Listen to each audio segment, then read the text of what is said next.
Hello, welcome to my channel. Liberalisation, privatisation and globalisation എന്ന ചാപ്റ്ററിലെ focus area points ആണ് cover ചെയ്യുന്നത്. So ഈ വീഡിയോ നമ്മുടെ ഈ ചാപ്റ്ററിലെ ലാസ്റ്റ് ഫോക്കസ് ഏരിയ ടോപ്പിക്കാണിത്. Critical assessment of Indian economy during new economic reforms period. New economic reforms period reforms വന്നതിന് ശേഷം ആ പീരീഡിലത്തെ ഇന്ത്യൻ എക്കണോമിയുടെ ഇമ്പാക്റ്റ്, അതായത് നെഗറ്റീവ് ഇമ്പാക്റ്റും ഉണ്ടായിട്ടുണ്ടാവും, പോസിറ്റീവ് ഇമ്പാക്റ്റും ഉണ്ടായിട്ടുണ്ടാവും. അതാണ് നമ്മൾ ഈ വീഡിയോയിൽ ഡിസ്കസ് ചെയ്യുന്നത്. Now our nation, India completed 25 years of economic reforms. In the present, India എന്ത് ചെയ്തു, ന്യൂ എക്കണോമിക് റിഫോംസ് വന്നിട്ട് 25 ഇയേഴ്സ് കഴിഞ്ഞു. Let us now look at the performance of Indian economy during this period. The reforms generated some positive and negative impact in our country. അപ്പോൾ പോസിറ്റീവായിട്ടും നെഗറ്റീവായിട്ടും ഒരുപാട് ഇമ്പാക്റ്റുകൾ ഉണ്ടായിട്ടുണ്ട്. അപ്പോൾ എന്താണ് പോസിറ്റീവായിട്ട് ഉണ്ടായിട്ടിരിക്കുന്ന കാര്യങ്ങൾ എന്താണെന്ന് നോക്കാം. അപ്പോൾ first one, GDP rate increased. New economic reforms വന്നതോടുകൂടി GDP റേറ്റ് ഇൻക്രീസ് ചെയ്തു. ഗ്രോസ് ഡൊമസ്റ്റിക് പ്രോഡക്റ്റ് എന്ത് ചെയ്തു, ഇൻക്രീസ് ചെയ്തു. The rate of growth of GDP increased during reform period. The contribution of service sector to GDP increased. അതായത് service സെക്ടറിനുള്ള കോൺട്രിബ്യൂഷനാണ് GDPയിൽ increase ആയിരിക്കുന്നത്. പക്ഷേ agriculture and ഇൻഡസ്ട്രിയുടെ rate GDPയിൽ എന്ത് ചെയ്തു, ഡിക്ലൈൻ ചെയ്തു, അതായത് ഡിമിനിഷ്ഡ് ആയിരിക്കുകയാണ്. ഓക്കെ, അപ്പോൾ GDP റേറ്റ് ഇൻക്രീസ് ചെയ്തു. സർവീസ് സെക്ടറാണ് മേജർ കോൺട്രിബ്യൂഷൻ ഓഫ് GDP റേറ്റിന്. ആൻഡ് അഗ്രികൾച്ചർ ഇൻഡസ്ട്രി റേറ്റ് എന്ത് ചെയ്തു, GDP റേറ്റിൽ ഡിക്രീസ് ചെയ്തു. Next, foreign investment increased. Foreign investment increase ആയത്, ഇൻവെസ്റ്റ്മെൻറ്റ് ഇൻഫ്ലോ എന്ത് ചെയ്തു, നമ്മുടെ കൺട്രിയിൽ ഒരുപാടുണ്ടായി. Foreign direct investment and foreign institutional investment increase during reform period. Reform പീരീഡിൽ ഫോറിൻ ഡയറക്റ്റ് ഇൻവെസ്റ്റ്മെൻറ്റും ഫോറിൻ ഇൻസ്റ്റിറ്റ്യൂഷണൽ ഇൻവെസ്റ്റ്മെൻറ്റും ഇൻക്രീസ് ആയി. Next, foreign exchange reserve increased. Economic റിഫോംസിൽ ഇന്ത്യ എന്ത് ചെയ്തു, ഒരു മേജർ ഫോറിൻ എക്സ്ചേഞ്ച് റിസർവ് ഹോൾഡറായി. അപ്പോൾ ഇന്ത്യക്ക് ഒരുപാട് ഫോറിൻ എക്സ്ചേഞ്ച് റിസർവ് കിട്ടിത്തുടങ്ങി. അപ്പോൾ എന്ത് ചെയ്തു, ഫോറിൻ എക്സ്ചേഞ്ച് റിസർവ് ഇന്ത്യയിൽ റിഫോംസ് പീരീഡിൽ ഇൻക്രീസ് ആയി. Next, export increased. റിഫോം പീരീഡിൽ എക്സ്പോർട്ട് എന്ത് ചെയ്തു, ഇന്ത്യയിൽ ഇൻക്രീസ് ചെയ്തു. ഇന്ത്യ ഒരുപാട് എക്സ്പോർട്ടിങ്ങിൽ export automobiles, engineering goods, IT, software, textiles, ഇതൊക്കെ എന്ത് ചെയ്യുന്നത്, ഇന്ത്യ എക്സ്പോർട്ട് ചെയ്യുന്നുണ്ട്. അപ്പോൾ ഇന്ത്യയുടെ എക്സ്പോർട്ട് റിഫോം പീരീഡിൽ ഇൻക്രീസ് ആയി. Next, savings and investment increased. സേവിങ്സും ഇൻവെസ്റ്റ്മെൻറ്റും ഇൻക്രീസ് ആയി. There is a large increase in the rate of savings and investment in the economy during reforms period. റിഫോമിൽ നമ്മുടെ എക്കോണമിയിൽ എന്ത് ചെയ്തു, ഒരുപാട് സേവിങ്സ് റേറ്റും അതേപോലെ തന്നെ ഇൻവെസ്റ്റ്മെൻറ്റ് റേറ്റും എന്ത് ചെയ്തു, ഇൻക്രീസ് ആയി. The rate of savings increased by more than 50% and that of investment increased by 36%. സേവിങ്സിൽ 50% ഇൻക്രീസ് ആയി, മോർ ദാൻ 50% സേവിങ്സിലും ഇൻക്രീസ് ആയി. അതേപോലെ തന്നെ ഇൻവെസ്റ്റ്മെൻറ്റ് 36% ഇൻക്രീസ്ഡ് ആയി. Poverty rate decreased. ഇന്ത്യയിൽ പോവർട്ടി റേറ്റ് എന്ത് ചെയ്തു, ദാരിദ്ര്യത്തിൻ്റെ രേഖയാണെന്ന് പോവർട്ടി റേറ്റ് എന്ന് പറയാം. അപ്പോൾ പോവർട്ടി റേറ്റ് ഡിക്രീസ് ആയി. During the reforms period the rate of poverty in our country declined. ഇന്ത്യയിൽ പോവർട്ടി റേറ്റ് എന്ത് ചെയ്തു, റിഫോംസ് പീരീഡിൽ ഡിക്ലൈൻ ആയി. അതായത് ഇന്ത്യയുടെ പോവർട്ടി റേറ്റ് ഇപ്പോൾ 24% ആണ്. സോ ഇതൊക്കെയാണ് ന്യൂ എക്കണോമിക് റിഫോംസ് വന്നതിന് ശേഷം ഇന്ത്യക്ക് ഉണ്ടായിരുന്ന positive impact. GDP rate increase ആയി, ഫോറിൻ ഇൻവെസ്റ്റ്മെൻറ്റ് ഇൻക്രീസ്ഡ് ആയി, ഫോറിൻ എക്സ്ചേഞ്ച് റിസർവ് ഇൻക്രീസ്ഡ് ആയി, export increased, savings and investment increased, poverty rate decreased. Next, നമ്മുടെ ഇന്ത്യക്ക് റിഫോം പീരീഡിൽ ഉണ്ടായിരുന്ന നെഗറ്റീവ് ഇമ്പാക്ട്സ് എന്താണെന്ന് നോക്കാം. First one, effects on agriculture. അഗ്രികൾച്ചറിലും ഉണ്ടായത് എന്തൊക്കെയാണ്? Reforms have not been able to benefit in Indian agriculture. Reforms പീരീഡിൽ ഇന്ത്യൻ അഗ്രികൾച്ചറിന് ഒട്ടും ബെനിഫിറ്റ് ചെയ്തില്ല. The growth rate has been declined during the period of new economic reforms. Growth rate in agriculture growth rate എന്ത് ചെയ്തു, decline ചെയ്തു. The agriculture growth rate is only 3%. 3% ആണ് അഗ്രികൾച്ചറിൻ്റെ growth rate. ഈ പുവർ പെർഫോമൻസ്, അഗ്രികൾച്ചറിൻ്റെ poor പെർഫോമൻസിന് കാരണം എന്താണെന്ന് വെച്ചാൽ, first one, removal of agricultural subsidies. Subsidies എന്ന് വെച്ചാൽ ഗവൺമെൻറ് കൊടുക്കുന്ന ബെനിഫിറ്റ്സ് ആണ് ഈ സബ്സിഡീസ്. ഈ അഗ്രികൾച്ചറൽ ബെനിഫിറ്റ്സ് ഒക്കെ റിമൂവ് ചെയ്തു. Rise in the cost of production of agriculture. Agricultural production, അഗ്രികൾച്ചറിന് വേണ്ടിയിട്ടുള്ള ഗുഡ്സൊക്കെ വാങ്ങണം, മെറ്റീരിയൽസൊക്കെ വാങ്ങണം, അതിനൊക്കെ എന്ത് ചെയ്തു, പ്രൈസ് റൈസ് ചെയ്തു. സോ അഗ്രികൾച്ചർ പ്രൊഡക്ഷൻ്റെ പ്രൈസ് റൈസ് ചെയ്തു. Fall in the price of agricultural product. അതേപോലെ തന്നെ അഗ്രികൾച്ചർ ചെയ്തെടുക്കുന്ന പ്രോഡക്റ്റിൻ്റെ പ്രൈസ് എന്ത് ചെയ്തു, കുറച്ചു. Higher export of cash crops instead of food crops led to food crisis. ഇവിടെ ഒരുപാട് ക്യാഷ് ക്രോപ്സ് എന്ത് ചെയ്യും, ക്യാഷ് ക്രോപ്സ് എന്ന് വെച്ചാൽ ടീ, ഷുഗർ കെയിൻ, കോട്ടൺ ഒക്കെയാണ് ക്യാഷ് ക്രോപ്സ്. ഈ ക്യാഷ് ക്രോപ്സ് കൂടുതലായിട്ടും എക്സ്പോർട്ട് ചെയ്യും. പക്ഷേ ഫുഡ് ക്രോപ്സ് ആയിട്ടുള്ള റൈസ്, വീറ്റ്, കോണൊക്കെ എന്ത് ചെയ്യും, എക്സ്പോർട്ട് ചെയ്യില്ല. അപ്പോൾ ഇത് എന്ത് ചെയ്തു, ഫുഡ് ക്രൈസിസിന് ലെഡ് ചെയ്തു. ഓക്കെ, അപ്പോൾ നമ്മൾ ഇന്ത്യയിൽ കൂടുതലും ഉണ്ടാക്കി റൈസ്, വീറ്റ്, കോൺ അതൊക്കെ ആയിരിക്കും. അപ്പോൾ ഇത് എക്സ്പോർട്ട് ചെയ്യാണ്ട് കൂടുതൽ എക്സ്പോർട്ട് ചെയ്തിരുന്നത് ക്യാഷ് ക്രോപ്സ് ആയിരുന്നു. ഇനി WTO ട്രേഡ് അഗ്രിമെൻറ്റ് വന്നതോട് കൂടിയിട്ടും ഈ അഗ്രികൾച്ചർ സെക്ടർ എന്ത് ചെയ്തു, ഡിക്ലൈൻ ചെയ്തു. അപ്പോൾ ഇത്രയൊക്കെയാണ് അഗ്രികൾച്ചറിൻ്റെ പുവർ പെർഫോമൻസിനുള്ള കാരണങ്ങൾ.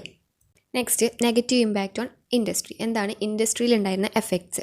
Industrial growth has also recorded slow down during reforms പീരീഡിൻ്റെ സമയത്ത് ഇൻഡസ്ട്രിയൽ ഗ്രോത്തും എന്ത് ചെയ്തു, സ്ലോ ഡൗൺ ആയി. വളരെയധികം പിന്നാക്കമായിരുന്നു industrial growth. The following causes are responsible for the slow growth rate of our industrial sector. Industrial സെക്ടറിൽ എന്തുകൊണ്ടാണ് ഇങ്ങനെ സ്ലോ ഗ്രോത്ത് ഉണ്ടായത്? അവിടെ ചീപ്പർ ഇമ്പോർട്ടായിരുന്നു, ഇമ്പോർട്ട് ചെയ്തതെല്ലാം ചീപ്പായിരുന്നു. അതേപോലെ ഫോറിൻ ഒരുപാട് കോമ്പറ്റീഷൻ ഉണ്ടായിരുന്നു, ഫോറിൻ മാർക്കറ്റിൽ കോമ്പറ്റീഷൻ ഉണ്ടായിരുന്നു. അതുകൊണ്ട് ഇൻഡസ്ട്രിയൽ ഗ്രോത്ത് നമുക്ക് ഇന്ത്യയിൽ പിടിച്ചിരിക്കാൻ കഴിഞ്ഞില്ല. ലാക്ക് ഓഫ് മോഡേൺ ടെക്നോളജി വന്നപ്പോൾ പക്ഷേ എന്ത് ചെയ്തു, ഇൻഡസ്ട്രിയിൽ എന്ത് ചെയ്തില്ല, മോഡേൺ ടെക്നോളജി വന്നില്ല. അതുകൊണ്ട് മോഡേൺ ടെക്നോളജിയുടെ ലാക്ക് കാരണം ഇൻഡസ്ട്രിയൽ ഗ്രോത്ത് റേറ്റ് ഡിക്ലൈനായി. ലാക്ക് ഓഫ് ഇൻഫ്രാസ്ട്രക്ചർ ഇൻവെസ്റ്റ്മെൻറ്റിൻ്റെ നഷ്ടം കാരണം. Not remove barriers on India's trade by developed nations like USA barriers, trade നടത്താനുള്ള ബാരിയേഴ്സ് എന്ത് ചെയ്തില്ല, റിമൂവ് ചെയ്തില്ല. ഒരു ഡെവലപ്ഡ് നേഷനായിട്ടുള്ള USA ഒരുപാട് ഡെവലപ്ഡ് നേഷൻസ് ആയിട്ട് ഇന്ത്യക്ക് എന്ത് ചെയ്തു, ട്രേഡ് നടത്താൻ പറ്റുമായിരുന്നു. പക്ഷേ എന്ത് ചെയ്തു, ആ ഒരു ബാരിയേഴ്സ്, ആ ഒരു തടസ്സം കാരണം അങ്ങനെ ഒരു ട്രേഡ് നടത്താൻ പറ്റിയില്ല. അപ്പോൾ എന്ത് ചെയ്തു, ഇൻഡസ്ട്രിയൽ ഗ്രോത്ത് ഡിക്ലൈൻ ചെയ്തു. അപ്പോൾ ഇത്രയാണ് ഇൻഡസ്ട്രിയിൽ ഉണ്ടായിരുന്ന കാര്യങ്ങൾ. എന്തൊക്കെയാണ്? Cheaper import, foreign competition, lack of modern technology, lack of infrastructure investment, not remove barriers on India's trade by developed nations like USA. Okay, ഇനി നെഗറ്റീവ് ഇമ്പാക്റ്റ് ഓൺ എംപ്ലോയ്മെൻറ്റിൽ എന്തെല്ലാം പ്രശ്നങ്ങളാണ് ഉണ്ടായെന്ന് നോക്കാം. റിഫോംസ് പീരീഡിൽ during reforms period the rate of growth of GDP increased. Reform പീരീഡിൽ നമ്മൾ പറഞ്ഞു GDP ഗ്രോത്ത് റേറ്റ് ഇൻക്രീസ് ചെയ്തു. But the growth has not generated sufficient employment opportunities. പക്ഷേ GDP ഇൻക്രീസ് ആയതുകൊണ്ടും എംപ്ലോയ്മെൻറ്റ് ഓപ്പർച്യൂണിറ്റീസിന് ഒരു ഗ്രോത്തും സംഭവിച്ചില്ല. അതുകൊണ്ട് തന്നെ എന്ത് ചെയ്തു, so the critics remarks that we attained only jobless growth during the period of reforms. Reform പീരീഡിൽ ജോബ്ലെസ് ഗ്രോത്താണ്, തൊഴിലില്ലായ്മ എന്നൊരു വളർച്ചയാണ് ഇന്ത്യക്ക് ഉണ്ടായെന്നാണ് ഈ റിഫോം പീരീഡിൽ എംപ്ലോയ്മെൻറ്റ് കേസിൽ പറയുന്നത്. Next, mismanagement of disinvestment policy. ഡിസ്ഇൻവെസ്റ്റ്മെൻറ്റിൻ്റെ മിസ്മാനേജ്മെൻറ്റ്, അതും ഒരു നെഗറ്റീവ് ഇമ്പാക്റ്റ് ആയിരുന്നു റിഫോം പീരീഡിൽ. Okay, our nation accepted the policy of disinvestment after 1991. ഞാൻ പറഞ്ഞു, ഫസ്റ്റ് വീഡിയോയിൽ ഞാൻ ഡിസ്കസ് ചെയ്തിരുന്നു. 1991 ന്യൂ എക്കണോമിക് റിഫോംസ് വന്നപ്പോൾ എന്ത് ചെയ്തു, പ്രൈവറ്റൈസേഷൻ ഉണ്ടായി. അത് ഗവൺമെൻറ് ഓൺഡ് എൻ്റർപ്രൈസൊക്കെ പ്രൈവറ്റ് എൻ്റർപ്രൈസായിട്ട് കൺവേർട്ട് ചെയ്തു. പിന്നെ അതേപോലെ തന്നെ പ്രൈവറ്റിനായിട്ട് എന്ത് ചെയ്തു, പബ്ലിക് സെക്ടർ യൂണിറ്റിൻ്റെ പാർട്ട് സെയിൽ ചെയ്യാൻ തുടങ്ങി. അങ്ങനെ സെയിൽ ചെയ്യുന്നതാണ് എന്തെന്ന് പറയുന്നത്, ഈ ഡിസ്ഇൻവെസ്റ്റ്മെൻറ്റ് എന്ന് പറയുന്നത്.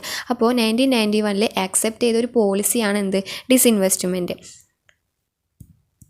So our nation accepted the policy of disinvestment after 1991. This is the policy for privatization. Disinvestment means the sale of public sector unit and increase the revenue of government. ഈ disinvestment കൊണ്ട് ഉദ്ദേശിക്കുന്നത് വെച്ചാൽ ഈ public sector യൂണിറ്റിൻ്റെ sale, ഇപ്പോൾ part sale ചെയ്യുക. അതേപോലെ തന്നെ ഇതിൽ നിന്ന് ഗവൺമെൻറ്റിന് എന്തായിരിക്കും, ഈ സെയിൽ ചെയ്യുമ്പോൾ ഗവൺമെൻറ്റിന് റവന്യൂ ഇൻക്രീസ് ചെയ്യാൻ പറ്റും.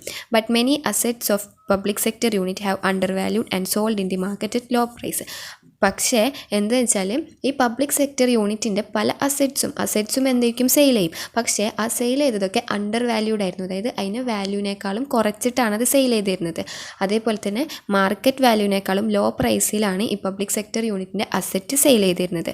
So there has been A great loss to the revenue of government. Moreover, the receipts from disinvestment used to offset the shortage of government revenue and not for the development of public sector units and build up a good social infrastructure in our country. So ഇത് എന്ത് ചെയ്തു, ഗവൺമെൻറ്റിന് ലോസാണ് ഉണ്ടാക്കി കൊടുത്തത്, ഗവൺമെൻറ്റിൻ്റെ revenue loss ഉണ്ടാക്കി കൊടുത്തതുപോലെ ഡിസ്ഇൻവെസ്റ്റ്മെൻറ്റിൻ്റെ റെസിപ്റ്റിന് എന്ത് ചെയ്തു, ഡിസ്ഇൻവെസ്റ്റ്മെൻറ്റിന് കിട്ടുന്ന റെസിപ്റ്റ് എന്ത് ചെയ്തു, ലോസ് ആയിരിക്കും. അത് ഗവൺമെൻറ് റവന്യൂവിലുള്ള ബാലൻസിനെ സെറ്റാക്കാൻ മാത്രമേ യൂസ് ചെയ്തിരുന്നുള്ളൂ. അത് പബ്ലിക് സെക്ടറിൻ്റെ ഡെവലപ്മെൻറ്റിന് വേണ്ടിയിട്ട് ഈ ഡിസ്ഇൻവെസ്റ്റ്മെൻറ്റിൽ നിന്ന് കിട്ടുന്ന റെസിപ്റ്റിന് എമൗണ്ട് എന്തിരിക്കില്ല, യൂസ് ചെയ്തിരുന്നില്ല. അതേപോലെ തന്നെ സോഷ്യൽ ഇൻഫ്രാസ്ട്രക്ചറിന് ഡെവലപ്മെൻ്റ് ഉള്ള ഒരു കാര്യം ഈ ഡിസ്ഇൻവെസ്റ്റ്മെൻറ്റിൻ്റെ റെസിപ്റ്റിൽ നിന്ന് ഗവൺമെൻറ് ചെയ്തിട്ടില്ല. അപ്പോൾ അതുകൊണ്ട് തന്നെ എന്താണ് ഈ പോളിസി എന്താണ് really disinvestment policy become the policy of corruption, ഒരു മിസ്കണ്ടക്റ്റിൻ്റെ ഒരു പോളിസി ആയിട്ടാണ് ഈ ഡിസ്ഇൻവെസ്റ്റ്മെൻറ്റിനെ കാണുന്നത്. Next negative impact on fiscal policy. Fiscal പോളിസിയിലുണ്ടായിരുന്ന നെഗറ്റീവ് ഇമ്പാക്റ്റ്. ഈ ഫിസ്ക്കൽ പോളിസി എന്ന് വെച്ചിട്ടുണ്ടെങ്കിൽ ഗവൺമെൻറ് ഗവൺമെൻറ് അഡ്ജസ്റ്റ് ചെയ്യുന്നു, സ്പെൻഡിങ് ലെവലിനെ അഡ്ജസ്റ്റ് ചെയ്യുന്നു. അതേപോലെ തന്നെ high rate of economic growth കിട്ടാൻ വേണ്ടിയിട്ട്, അതുപോലെ പ്രൈസ് സ്റ്റെബിലൈസ് ചെയ്യാൻ വേണ്ടിയിട്ടും ടാക്സ് റേറ്റും ഗവൺമെൻറ് ടാക്സ് റേറ്റിനൊക്കെ ഗവൺമെൻറ് അഡ്ജസ്റ്റ് ചെയ്യുന്ന ഒരു പോളിസിയാണ് fiscal policy. During the reform period India government decide to limit public expenditure in social sector. Reform പീരീഡിൽ Indian government public expenditure, social സെക്ടറിൽ നിന്നുണ്ടാകുന്ന പബ്ലിക് എക്സ്പെൻഡിച്ചറിന് ഒരു ലിമിറ്റ് വെച്ചു. ഗവൺമെൻറ് ഒരു പോളിസി ആക്സെപ്റ്റ് ചെയ്തു. അതായത് ടാക്സ് റേറ്റ് റെഡ്യൂസ് ചെയ്യുക, അതേപോലെ തന്നെ ടാക്സ് റവന്യൂ ഇൻക്രീസ് ചെയ്യുക ബൈ അവോയ്ഡിങ് ടാക്സ് ഇവേഷന് അവോയ്ഡ് ചെയ്തിട്ട് ടാക്സ് റേറ്റ് റെഡ്യൂസ് ചെയ്യുക. അപ്പോൾ ടാക്സ് റവന്യൂ ഒരുപാട് ടാക്സ് റവന്യൂ അക്സെപ്റ്റ് ചെയ്യാൻ പറ്റും. But this policy has not result to increase tax revenue of government. പക്ഷേ ഗവൺമെൻറ്റിന് ഇതിൽ നിന്ന് ടാക്സ് റവന്യൂ കിട്ടിയില്ല. The revenue through customs duties decline due to reduction in tariff rate. അതേപോലെ തന്നെ താരിഫ് റേറ്റ് റെഡ്യൂസ് ചെയ്തു. താരിഫ് റേറ്റ് റെഡ്യൂസ് ചെയ്തപ്പോൾ custom ഡ്യൂട്ടിയിൽ നിന്ന് ഡിക്ലൈൻ ആവാൻ തുടങ്ങി. ഈ താരിഫ് റേറ്റ് എന്താണെന്നൊക്കെ നമ്മൾ കഴിഞ്ഞ വീഡിയോയിലൊക്കെ ഡിസ്കസ് ചെയ്തിരുന്നു. അതായത് ഗവൺമെൻറ് ഇമ്പോസ് ചെയ്യുന്ന ഒരു റേറ്റാണ് ഈ താരിഫ് റേറ്റ്. അതേപോലെ തന്നെ ഈ റിഫോം പീരീഡിൽ ഇന്ത്യൻ ഗവൺമെൻറ് ഫോറിൻ ഇൻവെസ്റ്റേഴ്സിനെ മോട്ടിവേറ്റ് ചെയ്യാൻ വേണ്ടിയിട്ട് ഒരുപാട് ഇൻസെൻറ്റീവ്സ് കൊടുത്തിരുന്നു. പക്ഷേ ടാക്സ് റവന്യൂ റേസ് ചെയ്യാനുള്ള സ്കോപ്പ് അവിടെ റെഡ്യൂസായി. This policy has a negative impact on development and welfare expenditure of government. അതുകൊണ്ട് തന്നെ ഈ പോളിസിക്ക് ഫിസ്ക്കൽ പോളിസിയോടുകൂടി ഗവൺമെൻറ്റിനൊരു നെഗറ്റീവ് ഇമ്പാക്റ്റാണ് ക്രിയേറ്റ് ചെയ്തത്. Next loss of social justice and welfare. അതായത് സൊസൈറ്റിയിൽ ഈ റിഫോംസ് പീരീഡിൽ സൊസൈറ്റിയിൽ ഒരുപാട് പ്രോബ്ലംസ് ഉണ്ടാക്കി. ഈ ഗ്ലോബലൈസേഷൻ എന്ന് വെച്ചിട്ടുണ്ടെങ്കിൽ മാർക്കറ്റിനെ എക്സ്പാൻഡ് ചെയ്യാനുള്ള ഒരു സ്ട്രാറ്റജിയാണ് ഈ globalisation. Globalization is really a strategy of developed nations to expand their market in other countries. വേറൊരു കൺട്രീസിലെ മാർക്കറ്റ് എക്സ്പാൻഡ് ചെയ്യാന്നുള്ളതാണ് ഈ ഗ്ലോബലൈസേഷൻ എന്ന് പറഞ്ഞാൽ ഉദ്ദേശിക്കുന്നത്. Globalisation has widen the economic disparities among nations and people. പക്ഷേ ഈ ഗ്ലോബലൈസേഷനിലൂടെ എന്ത് വന്നു? എക്കണോമിക് ഡിസ്പാരിറ്റീസ്, പല നേഷൻസും പല പീപ്പിൾസിനുമായിട്ടും എക്കണോമിക് ഡിസ്പാരിറ്റീസ് ഉണ്ടായി. അതായത് ഇനീക്വാലിറ്റി, ഇംബാലൻസ് ഉണ്ടായി. It create A deep rooted inequalities in the society. അപ്പോൾ ഇത്രയും ഇംബാലൻസ് പല രാജ്യക്കാരായിട്ട് എക്കണോമിക് ഇംബാരിറ്റീസ് ഉണ്ടായപ്പോൾ, എക്കണോമിക് ഇനീക്വാലിറ്റീസ് ഉണ്ടായിരുന്നപ്പോൾ എന്ത് ചെയ്തു? ഇത് സൊസൈറ്റിയിൽ ഒരുപാട് പ്രോബ്ലംസ് ക്രിയേറ്റ് ചെയ്യാൻ തുടങ്ങി. സോ ഗവൺമെൻറ് എന്ത് ചെയ്തു? സോഷ്യൽ സെക്ടറിൽ ഉണ്ടാകുന്ന പബ്ലിക് എക്സ്പെൻഡിച്ചറിന് ഒരു ലിമിറ്റ് ക്രിയേറ്റ് ചെയ്തെടുത്തു. The taxation policy of government really reduce the tax revenue of government. So ഈ ടാക്സേഷൻ പോളിസി എന്ത് ചെയ്തു? ടാക്സേഷൻ പോളിസി വന്നതോടുകൂടി ഗവൺമെൻറ്റിന് ടാക്സ് റവന്യൂ റെഡ്യൂസ് ആവാൻ തുടങ്ങി. അതുകൊണ്ട് തന്നെ ഈ വെൽഫെയർ എക്സ്പെൻഡിച്ചറിന് നെഗറ്റീവ് ഇമ്പാക്റ്റാണ് ഉണ്ടായിരുന്നത്. ഒരുപാട് സോഷ്യലി ആയിട്ട് ഗവൺമെൻറ്റിനെ ഡിപ്പെൻഡ് ചെയ്തിട്ടുള്ള കാര്യങ്ങളാണ് ഈ സോഷ്യൽ വെൽഫെയർ. അതായത് ആർക്കാണോ ആവശ്യം അവർക്ക് കൊടുക്കുക എന്നുള്ളതാണ് ഈ സോഷ്യൽ വെൽഫെയർ കൊണ്ട് ഉദ്ദേശിക്കുന്നത്. അപ്പോൾ ഈ ഗ്ലോബലൈസേഷനൊക്കെ വന്ന് ഇനീക്വാലിറ്റീസൊക്കെ ക്രിയേറ്റ് ചെയ്തതോടുകൂടി വെൽഫെയർ അതിൽ നെഗറ്റീവ് ഇമ്പാക്റ്റാണ് ക്രിയേറ്റ് ചെയ്തത്. Next, concentration of wealth. Now, economic policy result to high concentration of wealth into a few hands. The rich poor disparities increase in a huge level. അതായത് globalisation വന്നതോട് കൂടിയിട്ട് Indian market full എന്ത് ചെയ്തു? Expand ചെയ്തു. Market പല കൺട്രീസിലും market expand ചെയ്തു. So ഇതെന്ത് ചെയ്തു? റിച്ച് പൂവർ എന്നൊരു ഡിസ്പാരിറ്റി അവിടെ ക്രിയേറ്റ് ചെയ്തു. കുറച്ച് ആൾക്കാരുടെ കയ്യിൽ കൂടുതൽ വെൽത്ത് ഉണ്ടാവും, കുറച്ച് പേരുടെ കയ്യിൽ വെൽത്ത് ഉണ്ടാവില്ല. അങ്ങനെ അവിടെ റിച്ച് പൂവർ, പാവപ്പെട്ടവൻ പണക്കാരൻ എന്നുള്ള ഒരു ലെവൽ അവിടെ ക്രിയേറ്റ് ചെയ്തു. അപ്പോൾ ഇത്രയാണ് റിഫോംസ് പീരീഡിൽ ഇന്ത്യക്ക് ഉണ്ടായിരുന്ന നെഗറ്റീവ് ഇമ്പാക്ട്സ്. നമ്മൾ ഈ വീഡിയോയിൽ ഡിസ്കസ് ചെയ്തത് എന്തെയാണ് റിഫോംസ് പീരീഡിൽ ഉണ്ടായിരുന്ന പോസിറ്റീവ് ഇമ്പാക്റ്റും അതേപോലെ തന്നെ നെഗറ്റീവ് ഇമ്പാക്ട്സും. സോ നമ്മുടെ എക്കണോമിക്സിലെ first chapter liberalisation, privatisation and globalisation എന്ന ഫോക്കസ് ഏരിയ നമ്മൾ കവർ ചെയ്തു. എക്കണോമിക്സിലെ ഫസ്റ്റ് സെക്കൻഡ് ചാപ്റ്റർ നമ്മുടെ ഫോക്കസ് ഏരിയയിൽ വരുന്നില്ല. തേർഡ് ചാപ്റ്ററാണ് ലിബറലൈസേഷനും പ്രൈവറ്റൈസേഷൻ ആൻഡ് ഗ്ലോബലൈസേഷൻ വരുന്നത്. അപ്പോൾ നമ്മൾ കുറച്ച് വീഡിയോസായിട്ട് ഇത് കഴിഞ്ഞിരിക്കുകയാണ്. നിങ്ങളെല്ലാവരും ഈ വീഡിയോസ് എല്ലാം കാണാം. എന്തെങ്കിലും ഡൗട്ട് ഉണ്ടെങ്കിൽ കമൻറ്റ് ബോക്സിൽ പറയുക. നിങ്ങൾ മാക്സിമം ഫ്രണ്ട്സിനൊക്കെ ഷെയർ ചെയ്യുക. So let's wind up this video. Thank you.